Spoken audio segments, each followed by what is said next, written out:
A balloon over U.S. skies triggers a diplomatic storm. Beijing denies Washington's accusations of spying. As mistrust deepens between the world's two biggest powers, what lies ahead for the U.S.-China relationship? This is Inside Story.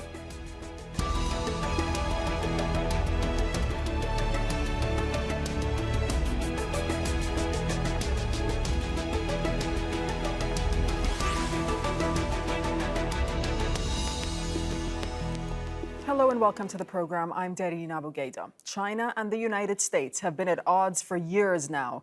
A trade war, tensions on Taiwan, the South China Sea, and Russia's invasion of Ukraine.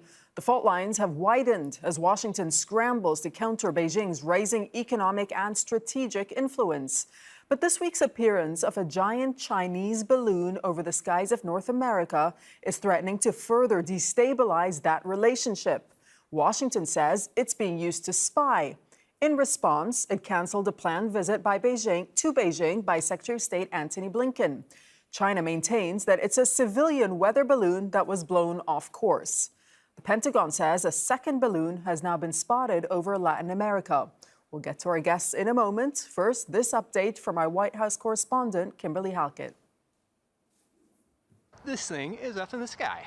China's surveillance balloon is triggering a diplomatic row that has prompted U.S. Secretary of State Antony Blinken to postpone his weekend trip to Beijing. It's an irresponsible act, and that the PRC's decision to take this action on the eve of my planned visit is detrimental to the substantive discussions that we were prepared to have. The U.S. is accusing China of violating international law. The balloon is still hovering over the skies of the United States. It was first tracked over the Aleutian Islands near Alaska and traveled through western Canada and into the U.S. state of Montana, where it was spotted near a military installation, home to some of America's nuclear missiles. I have no idea what this thing is. It seems so brazen and just so insane to me that anyone would even attempt to just push a balloon over the sky. The Chinese Foreign Ministry acknowledged ownership of the balloon and expressed regret for the incident, but said it was merely collecting weather data, not intelligence. The Pentagon has its doubts. Still, it says the balloon is not a threat to anyone on the ground or planes since it's flying well above commercial air traffic.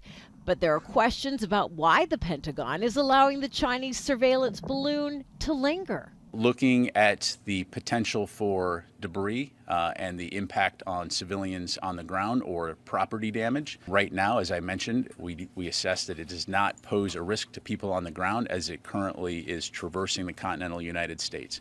That hasn't satisfied Biden's critics in Congress, who believe the U.S. needs to take further action to punish China. We cannot reward the CCP for this kind of flagrant violation of our sovereignty by pretending everything is business as normal. And a grip and grin session with Xi Jinping as this was happening would have been a terrible look for U.S. diplomacy. The CCP will continue to push the envelope until we push back. This isn't the first time that China has launched a spy balloon over the United States. The Pentagon says that in recent years, surveillance balloons have been spotted over Guam and Hawaii. But in the case of this current balloon, the Pentagon won't say whether or not it eventually will be shot down, only that it's expected to drift over the United States for the next couple of days. Kimberly Halkett, Al Jazeera, the White House. Let's now bring in our guest. Joining us from Washington is Heino Klink, who's a retired U.S. Army colonel and a senior associate at the Center for Strategic and International Studies. In Beijing, Victor Gao, vice president of the Center for China and Globalization. Over in London, we have Zeno Leone, who's a lecturer in defense studies at King's College London. Welcome to you all. Thanks so much for your time with us on Inside Story. Zeno Leone, to you first. Do you believe that this was an accident, a weather balloon thrown off course, as the Chinese say, or was it deliberate, a spy balloon, as the Americans allege? I think it's difficult to determine, but the most important thing is that, first of all, the Chinese have apologized for that, acknowledging that this was a mistake, but also this balloon is as big as 3 buses. And so it seems eventually more a sort of be a clumsy attempt at spying over the US territory rather than a subtle operation of deception and espionage. But anyway, I mean, if for the United States at this point it is so important to determine whether this is a threat, this was an attempt at spying over the US territory, they should do anything they can to bring it down and find out whether it was such an attempt or not. Instead, it sounds like they're going to let it fly over the US territory for another 2 days. So I think there should be more consistency on this point. Okay, and on this point in particular, let's bring in Heino Klink. So the balloon was reportedly hovering over sensitive sites, including a field housing U.S. nuclear missile. The Biden administration has decided not to shoot it down, but allow it to linger. How do you explain that? Quite frankly, I can't explain it. If I were still in government, I would be advising senior leaders to bring down the balloon. It's a clear violation of American sovereignty, and it should be brought down.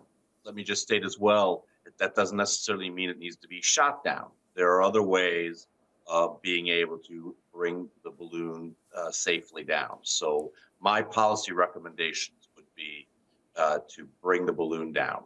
Right, and Heino, the defense official said that the U.S. has, quote, options to deal with this balloon if the risk it poses changes. What are the options, do you think, that are being weighed by the Pentagon and State Departments at this point? Or what are the options that should be weighed? So I'm confident that our military has a variety of technical means of being able to bring the balloon down. I think now it's a calculation of ensuring that any potential risk is mitigated. As was stated by the Pentagon spokesperson, of course, the military is concerned about debris causing harm to civilians or damage to property. That's certainly something that needs to be considered. That being said, regardless of the circumstances, this is a violation of American sovereignty, American airspace, and it cannot be tolerated, and it thus must be brought down.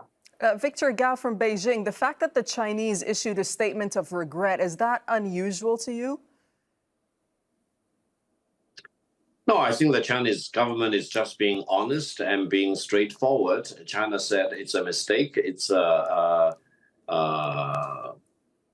balloon getting out of control because of the strong wind blowing it off course. And in this way, I think China said the right thing. China acknowledged that this is a Chinese balloon and acknowledged that this is above the skies in the United States. And China is urging calm and calling on the United States being realistic.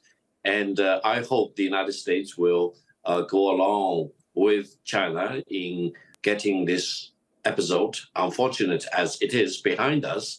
And then Secretary of State Blinken will resume his very important visit to China. And the two countries can really sit down and talk about much more important things about world peace and development. Do you think that they actually managed to defuse the situation, however, Victor? I mean, the fact that they issued a statement of regret, it doesn't really seem like a Chinese government thing to do, especially to kind of apologize, right? Well, I think China is just being pragmatic. China acknowledged this is China's balloon. It is in the United States above in the sky. And China declared that it is a weather balloon. So don't be too much agitated about it.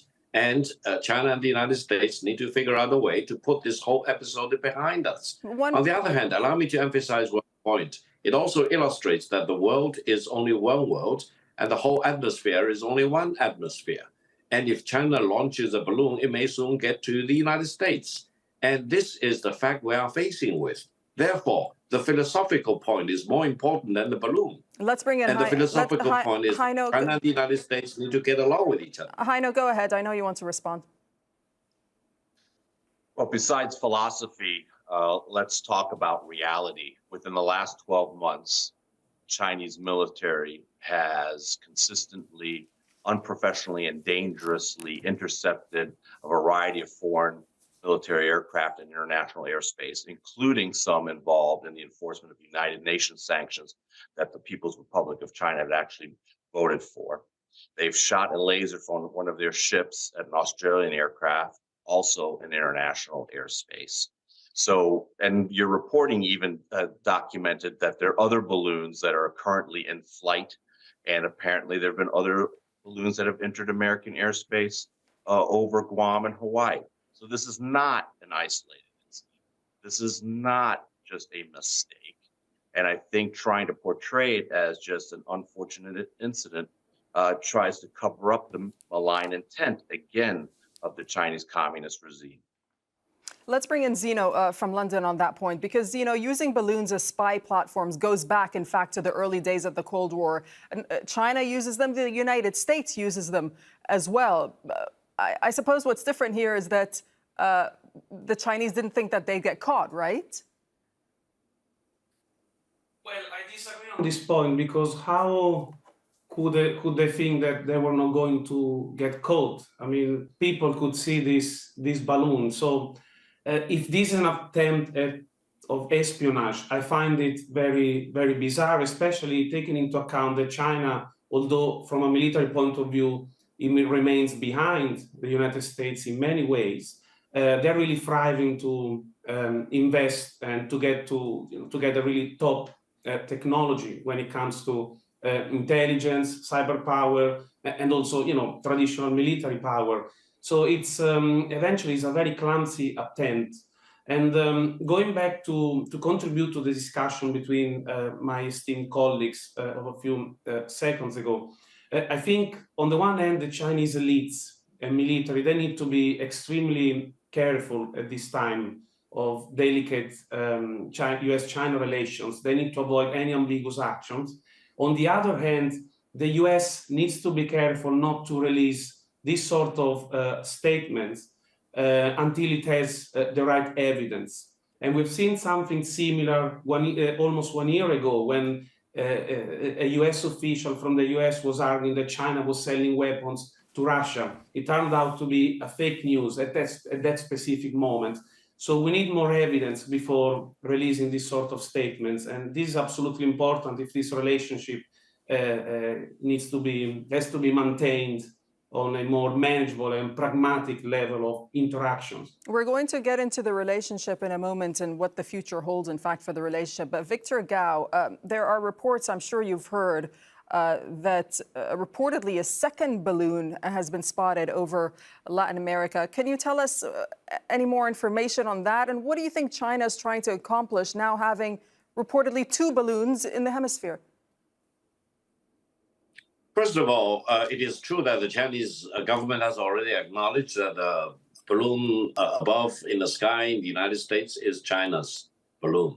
There is no indication or evidence that the other balloon, the second balloon, is also China's balloon, or at least the Chinese government has not acknowledged that. Therefore, I think we need to call a spade and focus on the balloon in the United States. And I hope both China and the United States need to learn how to engage with each other if there is an unfortunate incident like this, and the two countries can focus on really what matters and to get along with each other and to maintain peace and stability between the two countries. This is a very rare occasion when I hear the United States Secretary of State Blinken telling the whole world that the United States sovereignty and territorial integrity have been threatened. Don't forget, China has been declaring that its sovereignty and territorial integrity have been violated and threatened again and again and again. Right, but are you saying that the U.S. years. sovereignty has not been threatened with this balloon? I mean, surely a balloon over U.S. skies does threaten the U.S. sovereignty, does it not? What I mean is that it's very rare to hear the top leaders, the Secretary of State of the United States declaring that the U.S. sovereignty and territorial integrity have been threatened. But please keep in mind, China has declared on many occasions that China's sovereignty and territorial integrity have been threatened again and again and again by the United States. Therefore, both China and the United States need to learn how not to constitute any such threat, directly or indirectly, intentionally or unintentionally, so that peace can prevail between Washington and Beijing, rather than these two great countries being distracted into confrontation or rivalry. Heino, what do you make of the timing of all of this? Just after the U.S., for example, reinvigorated its military alliance with the Philippines, and right before the Secretary of State's scheduled trip to Beijing, which, of course, has now been postponed. Well, first of all, many of China's neighbors have, in fact, over the years, complained about Chinese infringements on their territorial integrity and sovereignty. India, for instance, South Korea, Japan, and others. So this is not just an incident confined to the United States. I think that the reinvigoration of the U.S. and Filipino relationship, plus the steps that the Japanese are taking to enhance their own defense, and many, many other countries, including even the NATO General Secretary traveling to the region recently, and the statements in the NATO strategic concept have point to the fact that China's neighbors and others around the world are concerned about the aggressive intent and activities of the CCP and the PLA. That being said, it's been reported that President Biden and General Secretary Xi had a productive meeting during the G20 in Bali, and Secretary Austin and Minister of Defense Wei had a productive meeting in Cambodia during the ADMM Plus meetings last year, and that there was some potential momentum for some productive talks. I will tell you that within the defense circles, the U.S. Defense Department has been trying very, very diligently, even too diligently, I may say, almost acting as an ardent suitor with the PLA counterparts to have substantive conversations. And it's the Chinese that have been rebuffing those at every opportunity. Right. All okay, that being said, these apologies, but these issues that you mentioned, the U.S. expanding its military presence in the Philippines, the U.S. and Japanese integrating their command structure. So from the Chinese perspective, these can be seen as provocative. So do you think that there could be any link between these particular moves by the United States and the incident of the balloon, Heino? If so, it would be a clumsy reaction, frankly.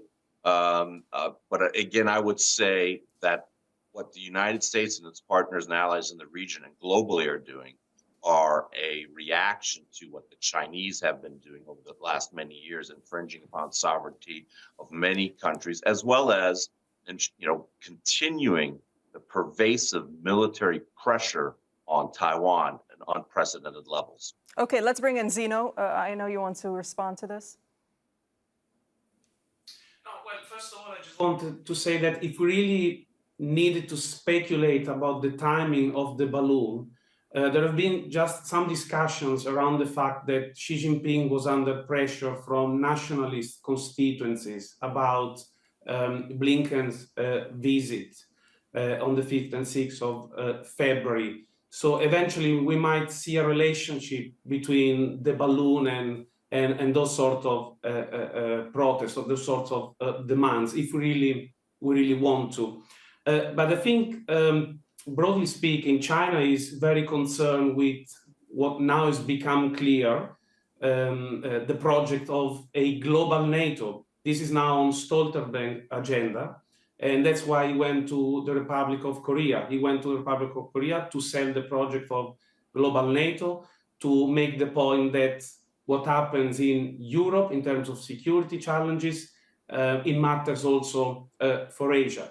And also to make the point that if Putin loses the war in Ukraine, then other authoritarian countries in Asia will think twice before taking those sort of assertive actions.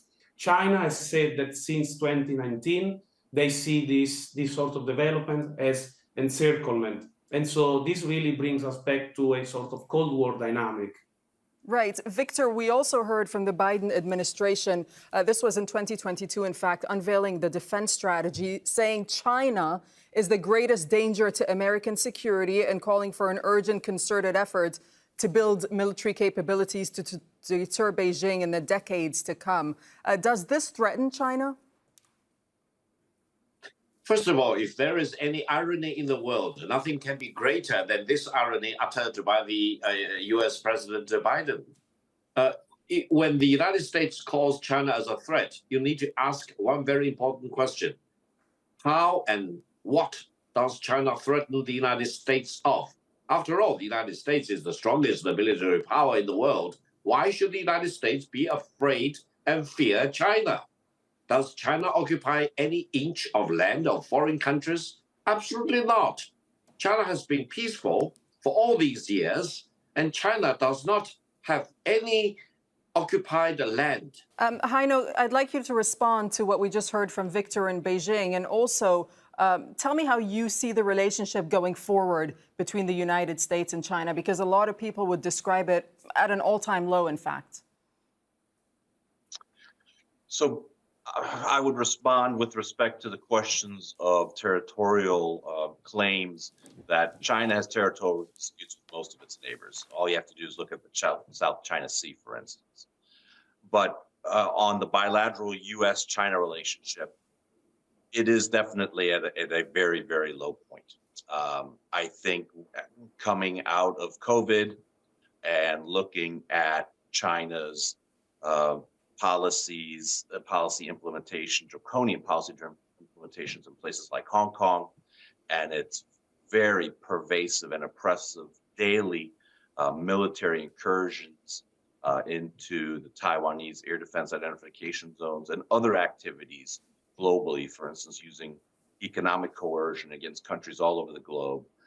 There's a realization now, not just in Washington, but in capitals worldwide, that there needs to be a common understanding, recognition, and acknowledgement that the CCP is a malign force in the world. And now countries are starting to organize themselves to push back against that, understanding that economics is just one aspect of the relationship.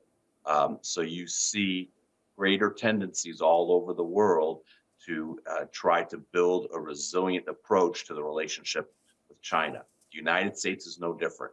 I do not see things improving anytime soon. Zeno, a U.S. Air Force general said in a memo recently that he thinks the U.S. would fight China in the next 2 years. I must say, though, the Pentagon distanced themselves from these remarks, saying they were not consistent with American military assessments. But this is what one U.S. Air Force general had said. How would you assess the risk of war currently between the two countries? I think on the one hand it's very concerning that somebody so prominent released this sort of remarks. It makes me think that they have some kind of direct information alluding to the possibility of a war. On the other hand, I don't believe these statements about China, when the Taiwanese say that China will invade by a certain date. I think this is speculation. We can't predict that. And why it hasn't already invaded? Why is it not invading today? So we need to be more careful with that. And it's very reassuring that the Pentagon has said that those words don't represent the Defense Department. Going back to the broader US-China relationship, I think it's absolutely concerning that we are at a low point. I agree with that.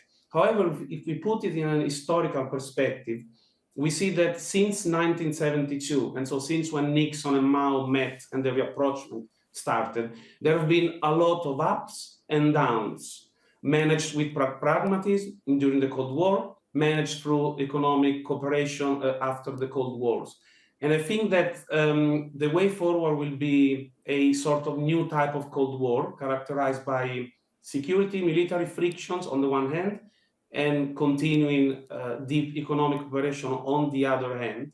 But there will also be some deal of decoupling. The US and China will be decoupling over the strategic sectors of the economy. And perhaps this might bring some stability in the relationship, because that economic interdependence is the cause of many frictions at the moment. Right, but just let me stick with you for one more second here, Zeno. And President Joe Biden, at the time of his campaign, he campaigned on building a new approach to foreign policy and relations with China. But since then, what's changed really between the two countries since President Biden came into office? Well, President Biden's foreign policy has a very distinguishing feature, which is the idea of updating alliances. And we've seen this, the launch of different US-led multilateral frameworks. And this is about the idea of decoupling. On the one hand, I don't know whether the Biden administration will be successful at basically recreating a new version of the liberal order, a more exclusive club led by the United States, made of like-minded democracies. I don't know whether they will succeed, but clearly this is a very clear characteristic of his foreign policy. He's trying very hard. The big question is, will the successor of Biden continue to pursue this sort of agenda? Because the US has just realized that they need partners to take on China. They need a coalition. Okay, Victor Gao, so given how wide the rift seems to be between the two countries and the fact that the Blinken trip was happening in the first place, a lot of people said that's already positive, and I think you shared that point of view. So how much of a missed opportunity is it now that he's had to postpone? It's unfortunate that Blinken is postponing the visit. However, I truly believe he will visit China, because visiting China, engaging with China, with the United States is good, not only just for China. It is good, absolutely, for the United States. And it is a good, positive development for world peace and development. So if Blinken doesn't go to China, we all need to weep. And Americans will also suffer the consequences. If China and the United States do not engage with each other, and if they do not eventually get along with each other, there will be no peace for mankind. So let's do the only responsible thing, that is to promote peace and getting along between China and the United States, rather than that crazy general. Can you believe it? He's not only a general, he's a commander of the mobility force of the US Air Force. How can any general in the United States talk about a war between China and the United States? Right. A war between China and the United States will lead to Armageddon. Does he want to destroy Homo sapien? Okay, Wake we'll up. have to leave it there. Thank you so much for joining us, Heino Kling, Victor Gao, and Zeno Leone. We thank you for your time. Thanks for watching. You can see the program again anytime by visiting our website, aljazeera.com. For further discussion, go to our Facebook page. That's facebook.com/AJ Inside Story. Join the conversation on Twitter. Our handle is AJ Inside Story. From myself and the whole team here in Doha, thanks for watching. Bye-bye for now.